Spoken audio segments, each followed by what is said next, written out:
And what if I told you that the thing keeping that second heart alive isn't even human, just a smear of color on an old canvas that should have stayed forgotten in the back of someone else's van?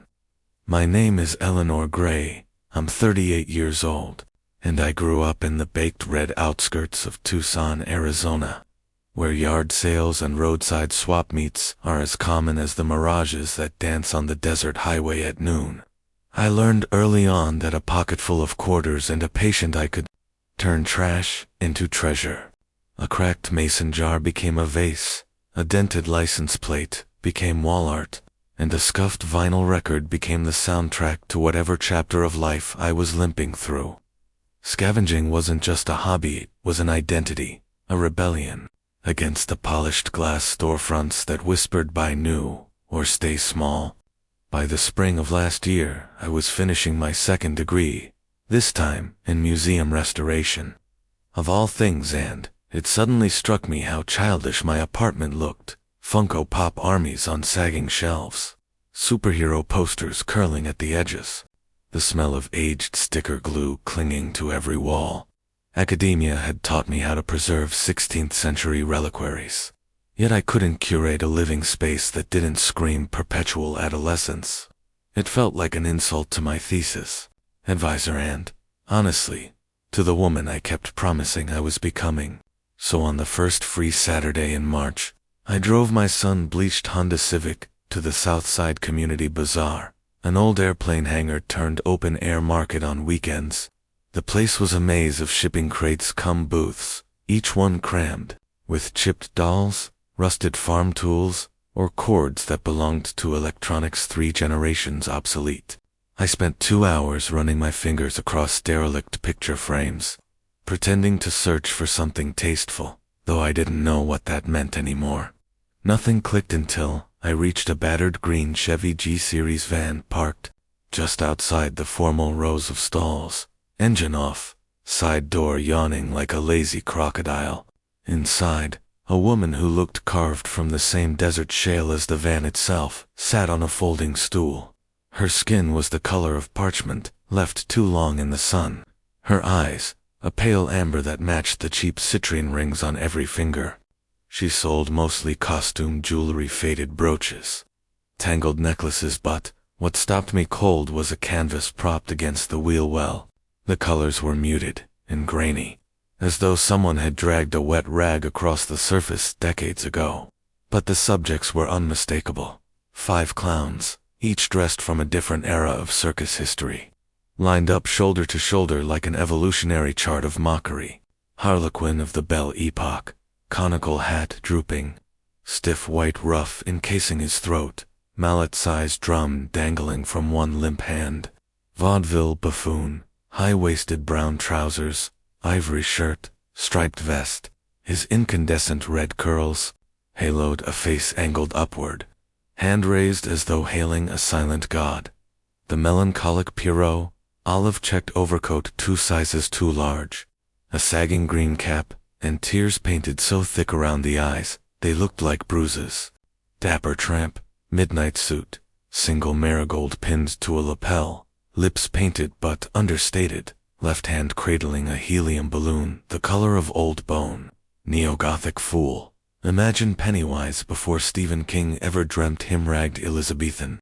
Pleats, yellowed pom-poms down the torso, and a balloon tucked possessively between crossed forearms.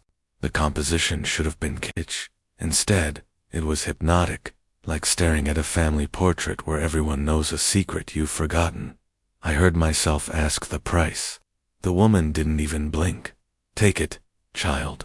It's been sittin' in that van longer than the tires have tread.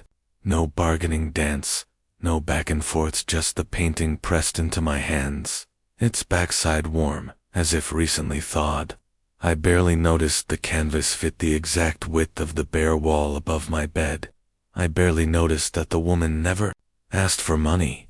By the time I fastened it to the drywall with thumbtacks, the desert sun had already rolled over the horizon, and everything smelled faintly of copper rain, though the sky was clear. That night the dream found me.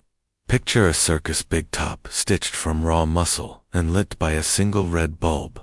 The seams pulse, the air tastes of pennies and anesthesia. I stumble through sawdust that looks suspiciously like grated bone, every step sinking ankle deep. Behind me, a carousel tune played on a stringless violin, the notes wobbling as though submerged in water. In front of me, no exit, only curtains that writhe like wet tongues. Something laughs high, breathless, female, and suddenly I know. The clowns are awake. I jolted up, throat raw from a scream I must have swallowed. The clock read 3:17 a.m. My bedsheets were twisted, damp with sweat so cold it felt chemical. I tried to shake it off, attributing everything to stress and the 2 energy drinks I'd chugged while grading student papers. But the dream returned the next night, and the next, and the night after that, adding new details. The scent of stale popcorn turning to rot, a child's shoe, half buried in the sawdust, a set of teeth arranged like runes in a circle at my feet. On the 4th morning my mother phoned and asked if I'd left my radio on a timer. She swore she heard whispering like children practicing Latin through the speaker when she'd come by to drop a pie in my fridge while I was on campus. I dismissed it with a joke about the neighbor's TV, but my skin prickled. Yet, it wasn't until a week later, during a late-night video call with Harper Quinn, my girlfriend of 2 years, currently interning at the Smithsonian, that the dread stopped being abstract. She was mid-sentence about a problematic dinosaur exhibit when her brows drew together. "Hey, Elliot, new picture behind you, is it, animated?" I laughed, tilting my webcam. "It's just a static image. Bad connection on your end." She shrugged, but her eyes didn't quite settle. Must be latency. For a second I thought one of them moved. We let it drop, but when the call ended I finally stood to examine the painting under the yellow glow of my reading lamp. My pulse slowed, then thundered. They weren't standing the way I remembered. The Harlequin's drum was on the floor now, mallet balancing on its rim. The vaudeville clown's raised hand had shifted into a pointing finger, as though marking coordinates on the ceiling. The Pierrot, formerly tragic, now grinned with manic crescents, splitting his cheeks. The dapper tramp's face was hidden behind his upturned hat, balloon string coiled like a garrote around his wrist. And Pennywise, before Pennywise, leaned toward the tramp's concealed ear, mouth puckered in an eternal whisper.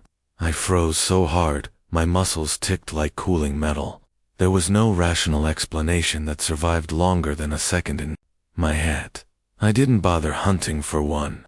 I clawed the painting from the wall, shoved it face inward into my backpack, and drove until I reached the dumpster behind Old Pueblo Mall. The canvas hit the metal with a thud that echoed like a closing bolt. I drove away without looking in the rearview mirror, afraid I'd see balloons bobbing in the truck bed. The nightmares ended. The whispers ended. For 3 days I felt like a coat being shrugged off by a drowning swimmer. Lighter lungs finally, filling to capacity. Yet relief carries its own guilt, like survivor's syndrome. Because every time I remember the painting, I picture some unsuspecting janitor fishing it out of the trash, marveling at the antique frame, taking it home to hang above a child's crib. Does evil degrade, I wonder, or does it recycle host to host, the way water changes container, but not composition? Museum Restoration 101 taught me that a canvas, if kept dry and cool, can outlive its painter by centuries. Who's to say nightmares don't have better preservatives? Tonight, as I record this, a spring storm taps at my windows like fingernails. I caught myself counting 1, 2, 3, 4, 5 though expecting a clown for each pain. Old habits die hard. Haunted habits die harder. But this journal is my autopsy table, and I'm ready to dissect the carcass of every bad antique I ever let across my threshold, because the painting was only the prologue. There are other objects, other stories, some from Costco aisles, some from church parking lots, some from fog-draped taxi rides in there stitched through my timeline like red thread through flesh. If you're willing to walk this whole grotesque carnival with me, Meet me in block 2. Type I hear the cracks in the carnival in the comments, so I know I'm not the only one still awake. Smash the like, hammer the subscribe, and keep a light on because the next tale starts in the fluorescent glow of a big box store, where a little girl, with skin like freezer burn, once slipped her hand into mine and asked me to find parents who were never there. 3 nights after I lobbed the clown painting into the old Pueblo Mall dumpster, I convinced myself the world had righted its axis. No more circus tents stitched from muscle. No more drum beats under my floorboards. No more hovering fear that the corners of my room were ballooning with red latex. I slept. I graded papers. I even laughed at a sitcom without checking the shadows behind the couch. But anyone who's ever tried to drown a nightmare knows it floats. Mine resurfaced in the most fluorescent, family-friendly place imaginable, Costco. On a Thursday, an hour before closing, I needed bulk coffee and printer paper enough for a semester's worth of freshman essays. Normal errands proof that life was ordinary again.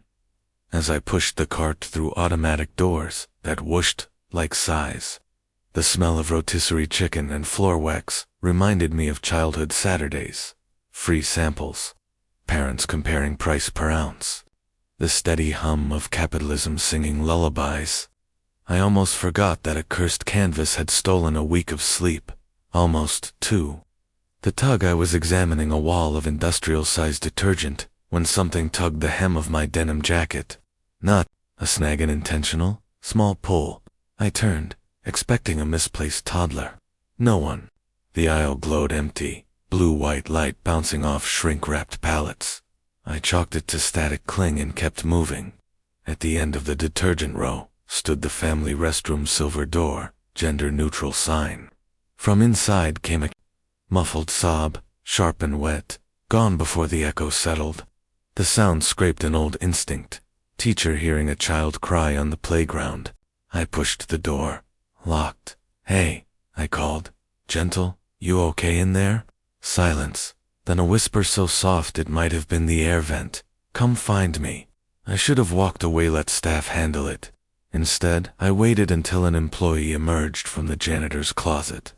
He wore earbuds, mopping without rhythm. I asked if anyone was in the family restroom. He shrugged, pulled one butt out. "Not since I cleaned it an hour ago." He knocked, tried the handle. Unlocked. The room was empty. Changing table folded. Trash can pristine. No sign of tears. The mop water smelled stronger suddenly, like freezer burn. I thanked him, wheeled my cart toward groceries, heart-tapping triplets. Maybe residual nerves from the painting, I thought. Trauma is a parasite. It changes hosts, but never diet. 3 hello, stranger, 5 minutes later. As I passed the pharmacy's blood pressure kiosk, a handful of fabric pinched my sleeve. I jumped. A girl, maybe 10, stood inches away.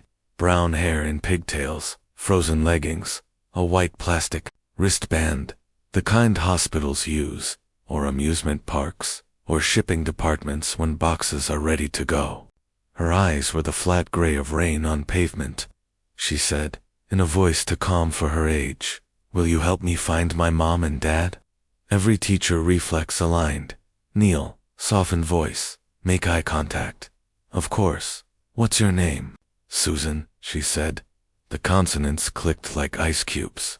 She didn't tremble, didn't sniffle. Children lost in megastores usually ping between panic and tears. Susan hovered in a state I can only call paused. "I'm Eleanor. Let's tell customer service, okay?" She nodded, slipped her hand into mine. Skin colder than the freezer aisle. We set off. For aisle 37, Costco aisles are numbered but feel endless, like hallways in a dream. We walked each one. People stared at me, not her. A young mother clutched her toddler tighter when we passed. An elderly man frowned, eyes lingering on my empty hand, even though Susan was right there beside me. When I met their gazes, they looked away, embarrassed, uneasy. We reached the front desk.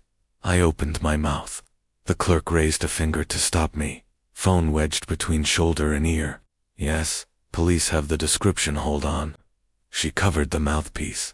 Sorry, ma'am. 1 second. Susan's grip tightened. Please, she whispered. They won't come. Your parents. She shook her head. They're not coming back. Her tone belonged to someone who had rehearsed the line until the words calcified. Let's wait here, I said, hating the tremor in my own voice. The clerk hung up, faced me. Can I help you? I glanced down. No, Susan. Just air where 28 seconds earlier had been a child's silhouette. My stomach folded.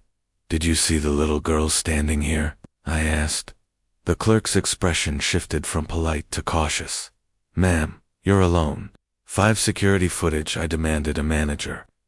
Within minutes, I was in a small office that smelled of stale coffee and toner. 2 monitors showed grainy CCTV feeds. The security officer, Mr. Patel, rewound footage. Me in produce, me in electronics, me pausing at the blood pressure kiosk and talking to myself. My right arm hung at my side. No small hand swung within it. I swear she was there, I said. Patel's eyebrows pinched with fatigue. Not the first time tonight. He'd heard impossible testimony. His shift, shared corridor with the returns desk. Anything else unusual, Ms. Gray? I started to mention the restroom sob, then stopped. My credibility already bled on the floor. I left with a promise that they'd review footage further and call if they found the girl. Outside, desert night air felt like opening a freezer door. I typed a message to Harper, deleted it. How to explain a haunting fresh off the heels of cursed clowns? She'd think I needed a psych evil. Maybe she'd be right. On the drive home, I kept the car heater blasting, but my right hand, the one Susan had held, never warmed. 6 the voicemails for a week, nothing happened. No calls from Costco. No news reports about missing children. I convinced myself stressed and suggestion had birthed a hallucination, a grief clown, a phantasmic rebound. Then, at 2:13 a.m. Tuesday, my phone buzzed. 2 voice messages, caller ID, unknown. Voicemail 1107, a male voice, low, rushing words. Ms. Gray, this is Officer Patel from Costco Security. I didn't believe you. Tonight a sharp inhale, as though he'd been running. She was here. Same girl, white wristband.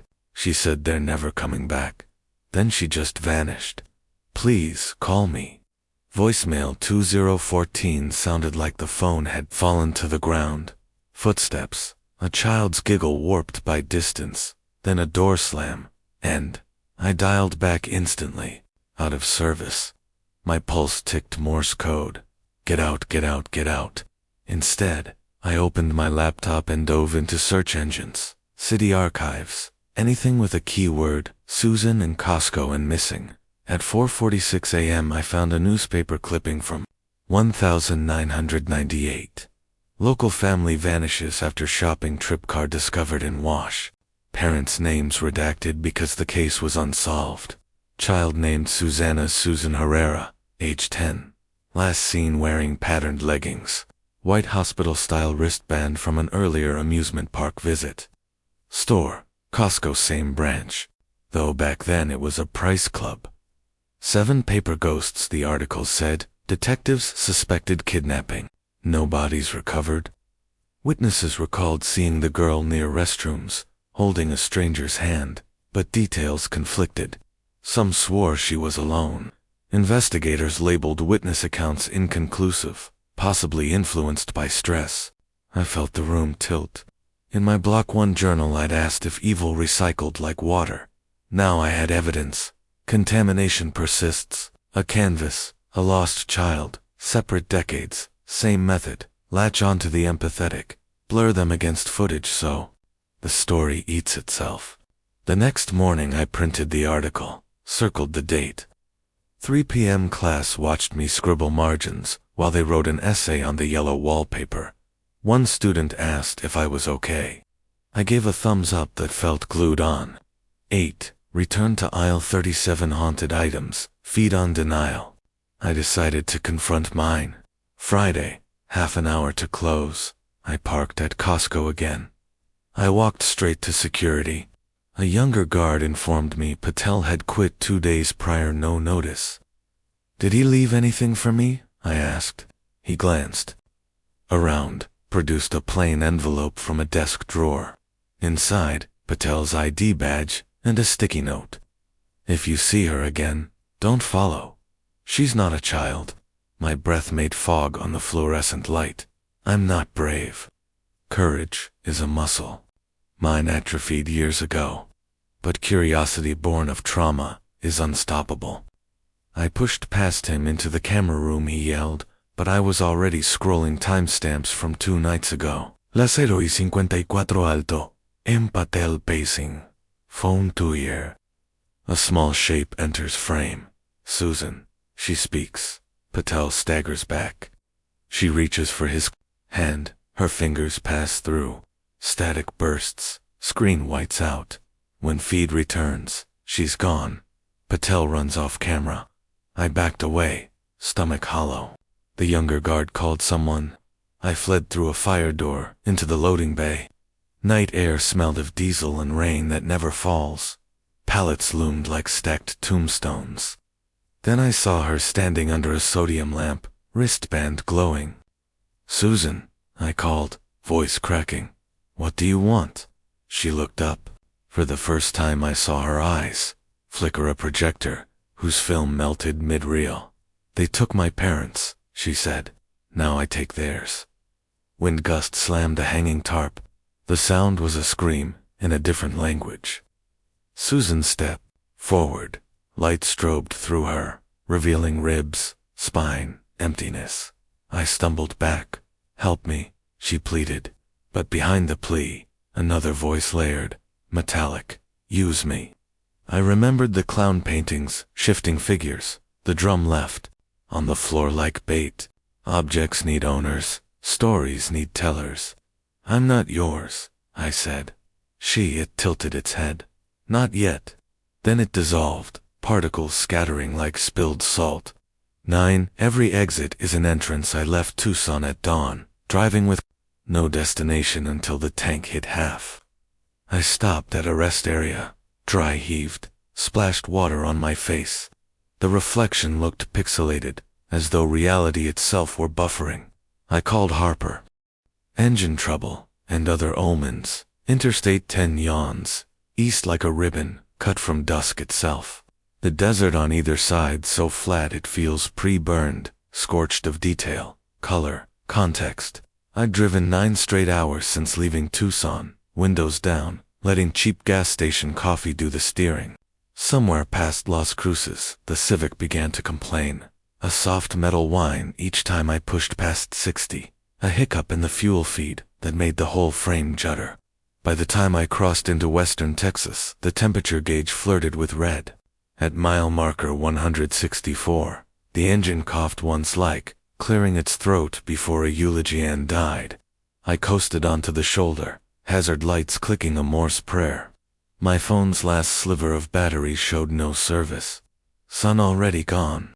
A good horror story overlaps crises. Mechanical, emotional, supernatural. Tonight felt like a rehearsal dinner for something worse.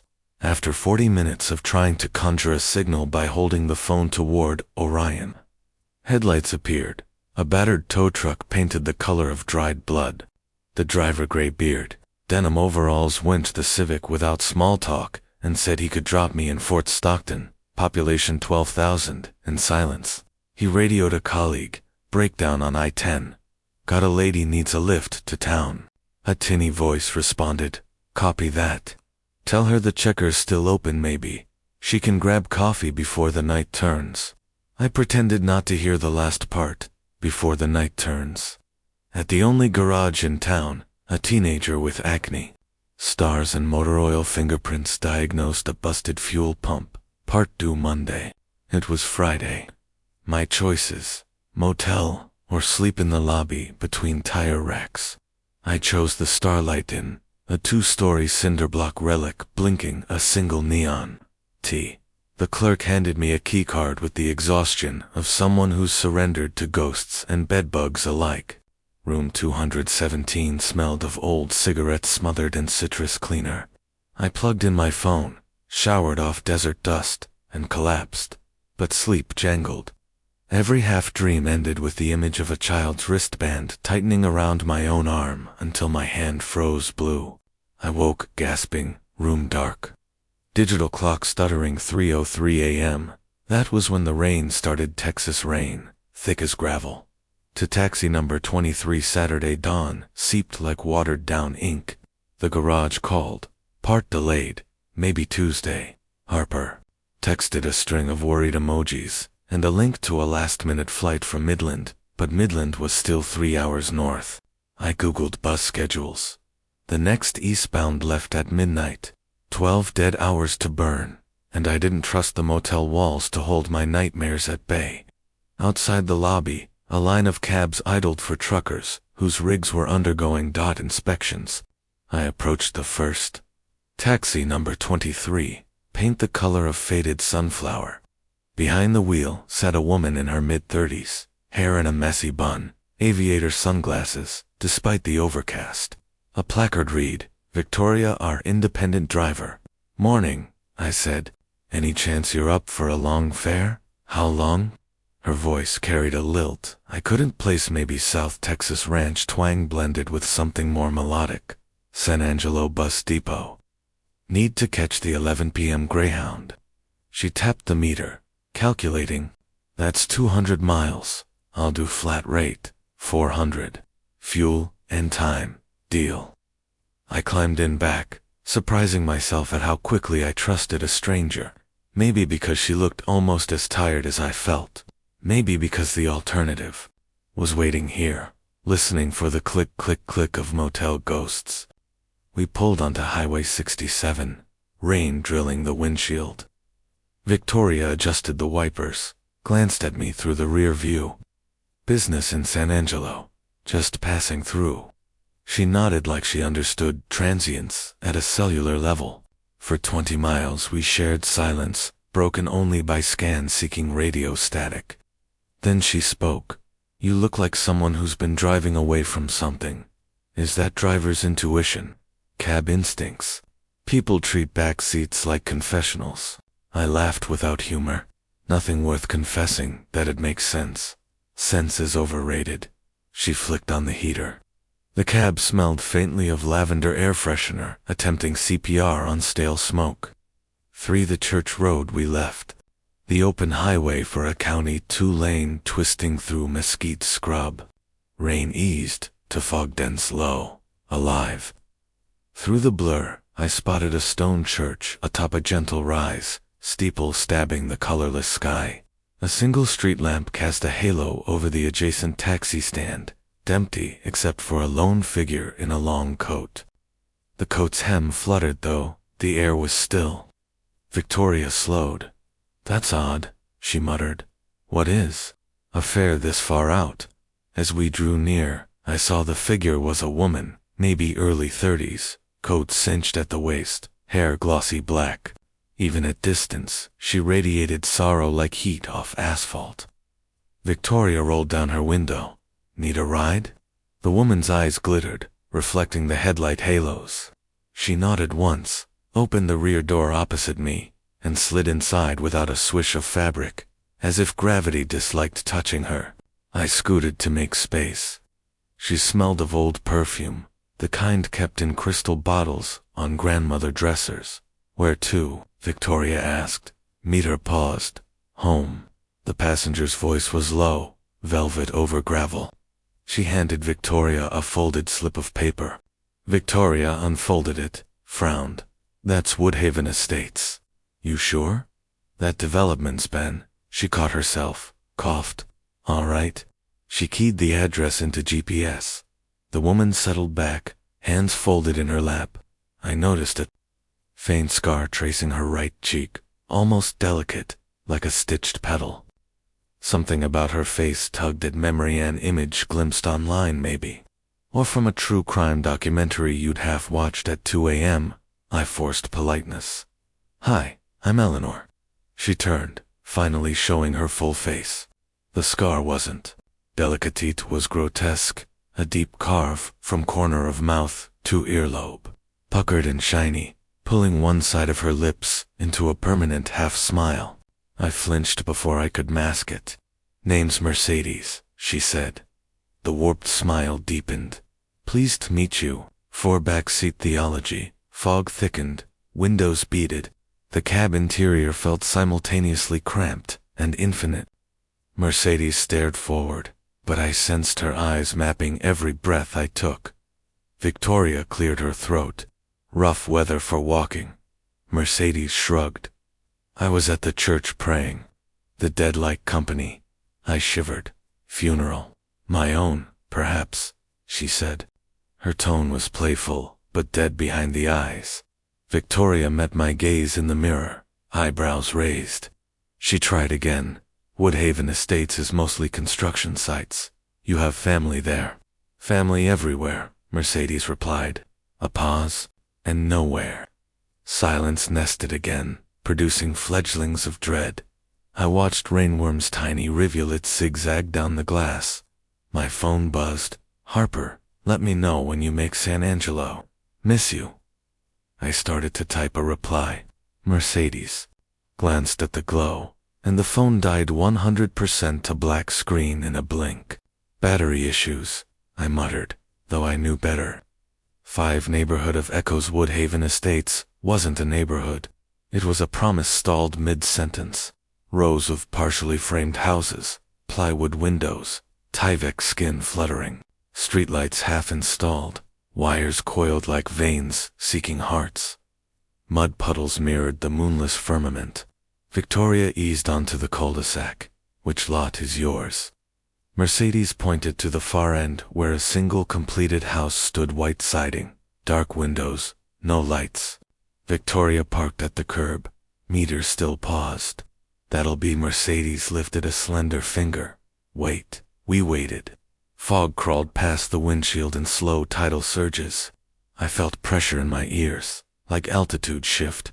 From the house's side yard rose a well, weathered stone ring and wooden crank. Mercedes opened her door, heels clicking once on asphalt, though the ground looked soft. She turned to Victoria. Advice: never pick up passengers at the church bridge after midnight if you want to keep your smile. My pulse hit. She stepped into fog, coat flowing. She moved toward the well, each step sinking a fraction too deep, as if earth swallowed increments. At the well's lip she paused, looked back. The scar grin stretched wider, skin splitting, bloodless. Ratcheting, I lunged, opened my door. Mercedes. She tipped into the well soundlessly, coat trailing like a dark flame, vanished. No splash, no thud, just absence. 6. The panic spiral. I staggered toward the well. Victoria grabbed my arm. No. Her grip ironed bruises into my skin. You go near. You join her. She's hurt. That woman's been dead 20 years, Victoria hissed. Rain recommenced, sudden and heavy. We ran back to the cab, slammed doors. Victoria's hands shook on the wheel. I've driven nights 10 years. I know the lore. A woman murdered outside St. Mary's Cathedral, face cut from mouth to ear. Legend says she hitchhikes the church road, looking for drivers to warn. Usually men, sometimes women. She exhaled ragged. Never had her in my back seat before. I stared at the house. Curtains in an upper window fluttered, though glass should block wind. Something pale peered out, a shape too long in the jaw. Curtains stilled, shape gone. Let's go, I whispered. Victoria threw the cab into reverse, fishtailed, sped away. The meter beeped, though she'd never started it. Screen read $0. 7 stories, inside stories. 10 miles down the road, we pulled into an all-night diner. Neon sign buzzing like We slumped in a booth, wrists still vibrating. Victoria ordered coffee for both. Neither of us drank. You believe in hauntings? She asked finally. I didn't. Now I collect them. She let that sit. Then, a month ago, I picked up a boy outside a hospital. said he couldn't find his parents. When your faith is used as a cage, not a refuge, it leaves scars even the holiest water can't wash away. My name is Mara Clark. I'm 38 years old, and I've come to believe there are worse things than being haunted by a ghost. You can be haunted by silence, by scripture twisted into poison, by the memory of a door that was always locked unless someone was behind it with the key. After I left the church, left Pastor Elia, left my mother, left the Sunday services where I smiled through numbness, I thought I'd find peace. But freedom doesn't come with the absence of chains. Sometimes it comes with the terror of realizing you never learned how to walk without them. That first year outside the walls of Hollow Glen Church was not peaceful. It was raw. The silence was different. Not the suffocating kind I was used to, but a silence that echoed. I moved into a tiny apartment above a laundromat in Jefferson, Mississippi. I had barely any furniture, just a mattress on the floor, a few clothes, and a box of books I wasn't sure I'd ever be brave enough to open again. Most nights I didn't sleep. I kept thinking I'd see his face outside the window. Not the literal face of Pastor Elia, but the face he wore in my dreams, twisted, almost reptilian, speaking in tongues that were half sermons and half threats. I never saw a therapist. I couldn't afford one. And if I'm being honest, I didn't believe anyone would understand the kind of trauma that hides inside worship. People hear the word abuse, and they think bruises. They don't think holy oil. They don't think altar calls. They don't think of the way you're made to kneel while someone prays the shame into your spine. I tried to build a routine. I got a part-time job at a diner. The manager was a woman named Beatrice, maybe in her 50s. She wore a silver cross and had cigarette burns up her arm. She didn't ask questions. She just said, "You look like someone who's run far. I don't care from where. Just don't run in my kitchen." God, I loved her for that. Beatrice gave me the morning shifts. I'd be up at 5. The quiet hours, just before sunrise, were the only time I felt something like calm. But the nights, that's when it got bad again. I kept having the same dream. I was back in Hollow Glen Church, only it wasn't how I remembered it. It was darker, and the pews were full of people with no eyes, just black holes. And in front of them, Pastor Elia would preach. But instead of a Bible, he held a mirror. And every time I looked in it, I saw myself bleeding from the mouth, with a white veil over my face. I would wake up with my heart racing, covered in sweat, sometimes screaming. That's when the knocks started. At first, I thought it was the building settling. Then I thought maybe it was a prank. But it was always the same. 3 knocks. Not on the door, on the wall behind my bed. I'd look outside and see no one. Ask my neighbors, no one heard a thing. One night, after another knocking episode, I stood up, turned on every light in the apartment, and pulled the mirror off the wall. Behind it, scratched faintly into the drywall, were the words, "Obedience brings protection." I dropped the mirror. It shattered. I fell to my knees.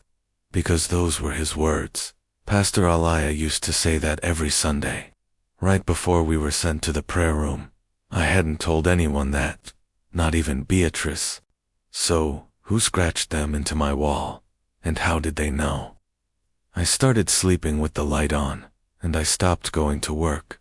Beatrice came to check on me. I'll never forget the way she looked at me like she was seeing through the mask I'd worked so hard to keep on. "You don't gotta tell me what happened," she said, "but I think you need to do something with it. Burn it, bury it, or write it." That night, I started journaling, not just what was happening now, but what had happened before. I wrote about the way Sister Alina would wash my hands in vinegar when I touched the world. I wrote about the time I told my mother I had nightmares, and she gave me a bottle of holy water and said, "Use it, or you'll invite devils in." I wrote about the time Pastor Elia laid hands on me and whispered, "God will speak through your obedience." That night, after I wrote it all down, I fell asleep, and I had no dreams.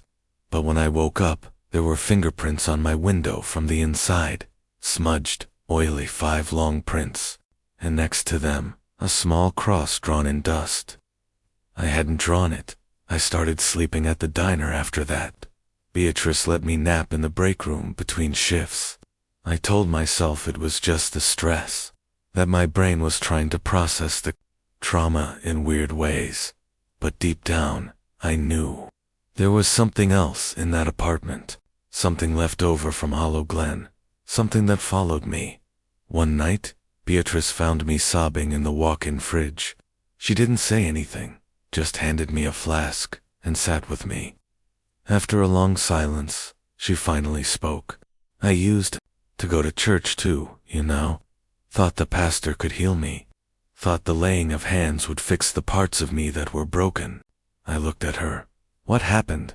She didn't answer, just rolled up her sleeve and showed me one of the burns. Then she said, "You think the devil is something with horns and a tail, but sometimes he wears a collar and says amen." I broke down, because for the first time, I didn't feel insane. I didn't feel alone, but that feeling didn't last. That same night, I returned home just to grab a few things. When I stepped into the apartment, every light bulb burst, every single one. In the dark, I heard it again. 3 knocks. This time, from inside the closet. I ran. I didn't even lock the door. The next day, I packed what little I had and moved in with Beatrice temporarily. But that night, even in her home, I heard it again. 3 knocks. It wasn't the building. It wasn't my imagination. It was the echo of obedience. It was whatever followed me from that church. Whatever still believed, it owned me. And for the first time in my life, I stopped trying to pray it away. I started trying to face it. Beatrice's apartment was warmer than mine had ever been. Not just in temperature, but in spirit. She had wind chimes by the kitchen window, a yellow couch that looked older than I was, and a cat named Morty who hated everyone but me. For a week, the knocking stopped. I thought maybe I'd left it behind. Maybe the thing, whatever it was, couldn't follow me here. But then I found something under my pillow. It wasn't there the night before. It was a wristband, a white cloth strip with the words Hollow Glen Youth Retreat printed in faded red. I hadn't seen one of those in almost 20 years. I used to wear one just like it when I was 16, during the summer retreats where they told us we were being washed in the blood and sealed for purity. I held it in my hand and felt like I was 16 again, cold, small, obedient. "Did you put this here?" I asked Beatrice. She looked at it and said, "I wouldn't let that filth in my house." And I believed her. That night, I burned the wristband, watched the flame turn it to ash in a chipped ceramic bowl. But the next morning, I found another one, this time on the bathroom sink, still warm, like it had just been placed there. I started documenting everything, the date, the time, where the objects appeared. It wasn't just wristbands. There were torn pages from hymn books, a hairbrush I recognized from the prayer room, a melted candle with the initials EA carved into it. Pastor Elijah Abram. I hadn't said his name in years. Not out loud, not even to myself. But now it was showing up everywhere. Beatrice finally said what I hadn't wanted to admit. "You need to go back," she told me, one morning after I found a Bible outside the front door. "Open to 1 Peter 2:13. Submit yourselves for the Lord's sake to every human authority." "Back to Hollow Glen?" I asked. "Why would I do that?" "Because you left pieces of yourself there," she said. "And whatever's hunting you, it feeds on unfinished wounds." I wanted to scream at her. I wanted to say I escaped that place. I survived. I don't need to go back. But deep down, I knew she was right. I returned to Hollow Glen 3 days later. The church had been condemned for over 5 years. The building was still standing, but barely. Windows shattered, front doors boarded up, weeds swallowing the steps. I parked down the road and walked. Every step felt like walking back into a nightmare. I broke in through a side entrance, and immediately, the smell hit me. Old wood, damp robes, and something underneath it all, like burnt oil. The sanctuary was empty, pews cracked, pulpit dust covered, but the cross still hung above the altar, crooked, as if it were watching me. I walked slowly, each floorboard creaking like a scream. That's when I saw the prayer room door, still closed, still painted that awful pale blue, still with the chain latch nailed above the handle. I walked to it, heart pounding in my chest. I didn't want to open it, but I had to. When I did, I expected darkness, but the lights flickered on. There shouldn't have been electricity. The room was just, as I remembered, white walls, 2 chairs, a shelf of Bibles and anointing oil, a mirror in the corner. That mirror. I walked to it and stared. At first, I saw myself, tired, thinner, a version of me I barely recognized. Then something moved behind me. I turned.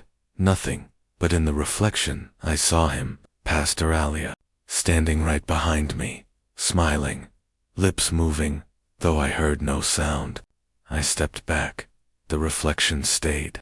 He kept mouthing something, over and over. "You never left," I screamed. Threw the mirror to the ground. It didn't break. I picked it up and slammed it again and again, until my hands bled. Still, it wouldn't shatter. Instead, my reflection changed. It was me, but younger, wearing that veil, hands clasped, eyes wide, and behind me dozens of others,